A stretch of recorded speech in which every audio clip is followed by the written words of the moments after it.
L'ex-président français Nicolas Sarkozy, qui doit être jugé en appel à partir de mercredi dans le dossier Big Malion de financement de sa campagne de 2012, est un boulimique de la politique.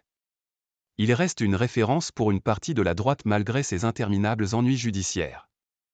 En première instance, en septembre 2021, l'ancien chef de l'État avait été condamné à 1 an d'emprisonnement ferme, le maximum encouru pour avoir dépassé le plafond légal de dépenses de sa seconde campagne présidentielle. Il a depuis à nouveau été condamné, cette fois dans l'affaire des écoutes, à 3 ans d'emprisonnement dont un ferme, une décision contre laquelle il a formé un pourvoi en cassation. Rare éclaircie dans son tableau judiciaire, une récente décision du Conseil constitutionnel qui censure une règle procédurale pourrait lui bénéficier. Mais Nicolas Sarkozy devra à nouveau affronter ses juges en 2025, poursuivi pour corruption dans le cadre du financement libyen de sa première campagne présidentielle de 2007. Je suis habitué à subir ce harcèlement depuis 10 ans, répète celui qui fêtera ses 69 ans en janvier. Début octobre, au lendemain d'une énième mise en examen, lors d'une séance de dédicace de son dernier ouvrage dans une librairie de son fief de Neuilly-sur-Seine, Hauts-de-Seine, il se voulait encore tout en détachement, je fais ce que j'ai toujours fait, partager des souvenirs, des réflexions, de l'amitié.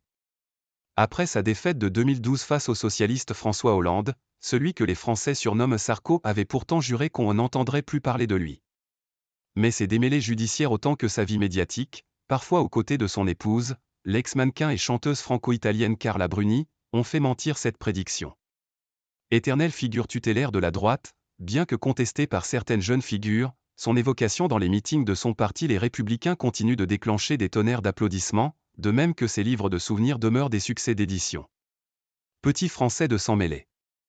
Celui qui aime à se définir comme un petit Français de sang mêlé, père hongrois, grand-père maternel juif grec, n'avait que 28 ans lorsqu'il s'est emparé en 1983 de la mairie de la Cossu-Neuilly, située dans le prolongement des beaux quartiers de l'Ouest parisien.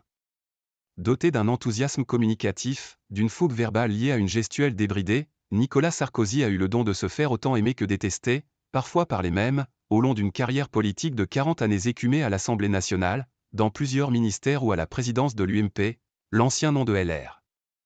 Un temps exclu du jeu à droite, il était redevenu incontournable lors de la campagne de réélection de Jacques Chirac à la présidentielle de 2002, avant de défier ce dernier depuis les rangs du gouvernement, comme très populaire ministre de l'Intérieur, et de s'ouvrir les portes de l'Élysée en 2007. Président bling-bling pour certains, gestionnaire habile de la crise financière de 2008 pour d'autres, il avait été le premier président depuis Valéry Giscard d'Estaing, 1974 à 1981, à être battu en sollicitant un second mandat en 2012. Me rendre indispensable. Mais les luttes fratricides à droite lui ouvrent la voie vers un premier retour. Dès 2013, un sarcoton permet d'engranger 11 millions d'euros pour compenser l'invalidation de ses comptes de campagne par le Conseil constitutionnel. Moi, j'ai un lien particulier avec les Français. Il peut se distendre, il peut se retendre, mais il existe, affirmait-il en 2013. Péché d'orgueil ? En 2017, il est écarté d'une nouvelle course à l'Élysée par un vote des militants de son parti, qui lui préfèrent son ancien Premier ministre François Fillon.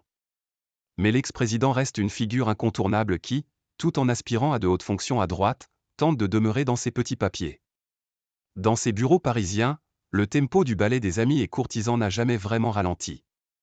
Nicolas Sarkozy affiche en outre une entente cordiale avec Emmanuel Macron qu'il rencontre régulièrement. Mieux, il laisse entendre qu'il lui a offert sa voix dès le premier tour de 2022.